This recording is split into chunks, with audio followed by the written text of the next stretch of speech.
इसके अलावा हमारी बहन गुलाब अली सवाल कर रही हैं, अस्सलाम वालेकुम मुफ्ती साहब। वालेकुम अस्सलाम रहमतुल्लाहि व बरकातुहू। क्या मर्द बग़ैर टोपी के नमाज़ पढ़ सकता है? बग़ैर टोपी के नमाज़ पढ़ना सुस्ती की बिना पर तो ये मकरूह है अगर आप सिर्फ सुस्ती में ऐसा करते हैं। और अगर मकसद सुन्नत की इहानत है या सुन्नत की मुखालफत है, आपको मालूम है कि नबी पाक सल्लल्लाहु अलैहि वसल्लम हमेशा सर ढाँक कर नमाज़ पढ़ा करते थे। और फिर इस इरादे से कोई आदमी कि नबी पाक सल्लल्लाहु अलैहि वसल्लम पढ़ते थे, ठीक है मैं नहीं पढ़ूँगा, अगर खुदा न खास्ता नाऊज़ बिल्लाह इस इरादे से पढ़ता है कि मुखालफत मकसूद है, तो फिर उसके ईमान के जाने का भी ख़तरा है। लेकिन महज सुस्ती की वजह से बग़ैर टोपी की नमाज़ पढ़ता है तो मकरूह होगी।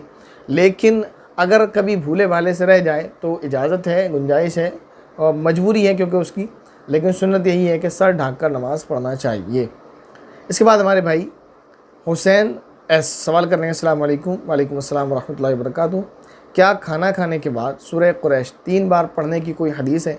मैंने सुना है पढ़ना सुन्नत है। तो मेरे इल्म के मुताबिक ना तो पढ़ना सुन्नत है, ना ही पढ़ने की कोई हदीस है।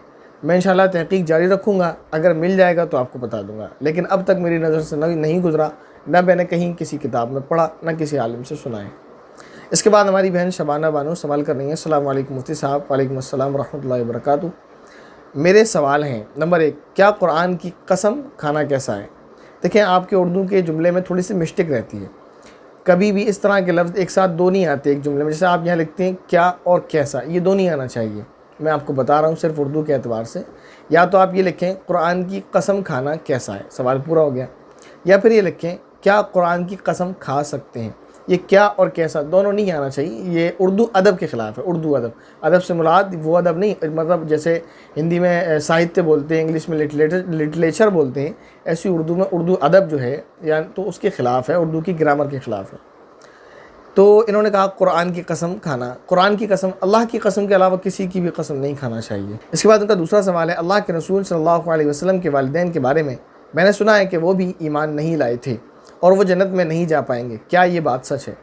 पहले तो मैं आपसे ये कहना चाहूँगा, इस तरह के सवालात को लेकर, जैसे इससे पहले भी एक सवाल आया था गैर मुस्लिम के बच्चों को लेकर कि वो कहाँ जाएंगे, जन्नत में या जहन्नम में, तो मैंने वहाँ पर मना किया था कि इस तरह के सवालात नहीं करना चाहिए। इनका ताल्लुक़ ना अक़ाइद से है, ना आमाल से कोई मसला है, ना ही हमसे कब्र में सवाल पूछे जाएंगे, ना मैदान हश्र में पूछे जाएंगे।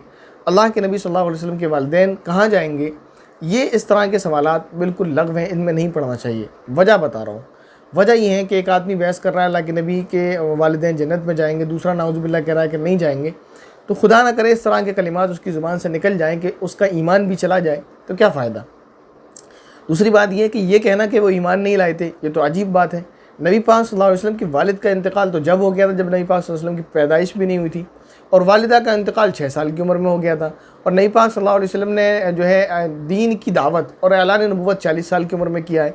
तो कैसे ये पॉसिबल होगा, मुमकिन होगा कि उनके वालिदैन उन पर ईमान ले आते, कैसे होगा? तो ये तो बात ही गलत है।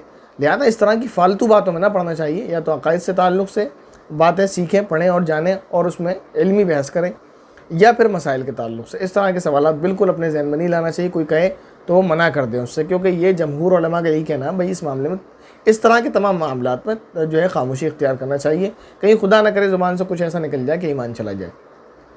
अब रहा ये मसला कि वो जन्नत में जाएंगे या नहीं, तो देखें नबी पाक सल्लल्लाहु अलैहि वसल्लम से क्योंकि वो पहले थे तो उसके ताल्लुक़ से उलमा ने जो कुछ कहा है वो अलग है। मैं आपको एक रिवायत सुना रहा हूँ, उस रिवायत के मुताबिक ये भी मिलता है कि नबी पाक सल्लल्लाहु अलैहि वसल्लम के वालिदैन को अल्लाह रब्बुल इज़्ज़त ने दोबारा ज़िंदा किया और उन्हें कलमा पढ़वाया था, उन्होंने कलमा पढ़ा था, लिहाजा वो जन्नत में जाएंगे। बाज़ उलमा का कहना यह है क्योंकि वो नबी पाक सल्लल्लाहु अलैहि वसल्लम के पहले के ज़माने में थे, लिहाजा उनका वही हाल होगा जो उस ज़माने के हक़ परस्त लोगों का था। बहरहाल मैं फिर आपसे यही कहना चाहूँगा कि इस मामले में तवक्कुफ़ यानी खामोशी और सुकूत इख्तियार करना चाहिए, इसमें बड़ा नुकसान है। बहरहाल ये कि अल्लाह के नबी सल्लल्लाहु अलैहि वसल्लम के वालिदैन थे तो अपनी ज़ुबान को जो है संभाल के इस्तेमाल करना चाहिए। तीसरा सवाल, अल्लाहुम्मा इन्नी अस्अलुकल जन्नह और अल्लाहुम्मा इन अजिरनी मिनन नार, ये सुबह और शाम 3-3 मरतबा पढ़ना चाहिए, 7-7 मरतबा पढ़ना चाहिए। सुबह फजर की नमाज़ के बाद अल्लाहुम्मा इन्नी अस्अलुकल जन्नह व अऊज़ु बिका मिनन नार और अल्लाहुम्मा अजिरनी मिनन नार, 7 मरतबा सुबह फजर की नमाज़ के बाद, 7 मरतबा शाम को मगरिब की नमाज़ के बाद।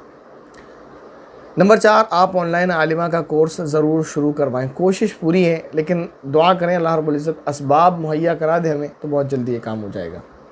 नंबर 5, मेरी आईब्रोज़ मोटी हैं, तो मैं एक्स्ट्रा बाल्स बस निकाल लेती हूँ। मैं जानती हूँ ये हराम है, लेकिन मेरी आईब्रोज अगर नहीं करवाऊँ तो ये आदमियों जैसी लगती हैं। मैं क्या करूँ? Please give me any solution.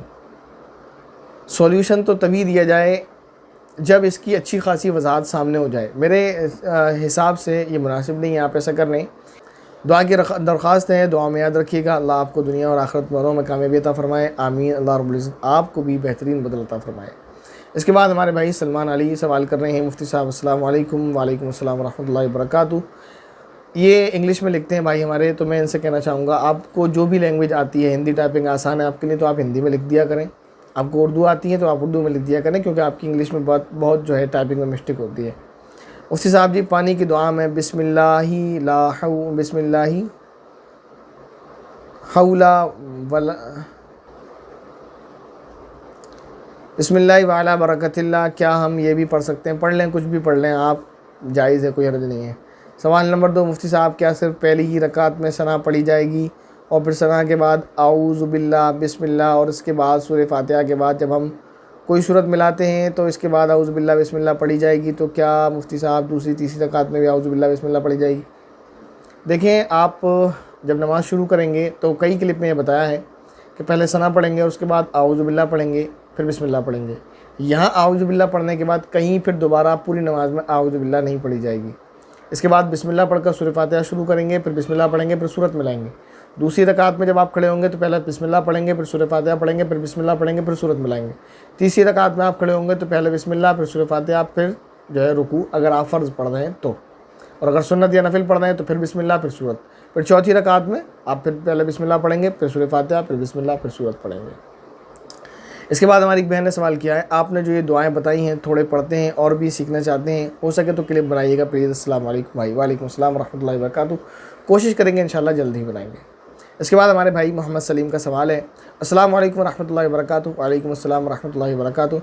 मुफ्ती साहब, अगर कोई ये मन्नत माने कि अगर मेरा कोई फ़लाँ काम हो जाए तो मैं हर महीने के 16 तारीख को रोज़ा रखूँगी और 16 सैयदों की कहानी पढ़ूँगी, तो उसका शरीयत में 16 सैयदों की कहानी का क्या हुक्म है, या यूँ ही मनगढ़ंत बनाई हुई कहानी है? जवाब इनायत फरमाए। कहानी वानी कुछ नहीं पढ़ना, वो मनगढ़ंत है, झूठी कहानी है, बिल्कुल उसका कोई असल नहीं है, उससे फजीलत और कोई काम बनना तो बहुत दूर की बात है। इस तरह की नज़र बिल्कुल भी ना करें। अब ये कि उन्होंने कहा अगर मेरा कोई फ़लाँ काम हो जाए तो मैं हर महीने 16 तारीख को रोज़ा रखूँगी, तो अगर 16 तारीख को रोज़ा रखना अल्लाह की रज़ा के लिए है तो रख सकती हैं, रखना चाहिए, क्योंकि उन्होंने मन्नत की है, अगर उनका काम पूरा हो जाएगा तो फिर वो अल्लाह के लिए हर महीने की 16 तारीख को रोज़ा रखें। लेकिन अगर ये रोज़ा रखना जो है 16 सैयदों के नाम पर या इस तरह से है तो बिल्कुल ये रोज़ा भी नहीं रखना है। इसके बाद हमारी बहन ज़ीनत अली सवाल करनी है, अस्सलाम वालेकुम। वालेकुम अस्सलाम रहमतुल्लाहि व बरकातुहू। औरत को नमाज के टाइम कितने हाथ कवर होने चाहिए प्लीज़? कितने हाथ खुले होने पर नमाज नहीं होगी? देखिए, मैंने बता दिया आपको इससे पहले वाले मसले के जवाब में। औरत के हाथ के ताल्लुक़ से पूछा तो सिर्फ हाथ के ताल्लुक़ से बता रहा हूँ, बस इतना हाथ खुला होना चाहिए, इससे ज़्यादा नहीं। इसके अलावा अगर हाथ खुला हुआ होगा तो फिर नमाज नहीं होगी।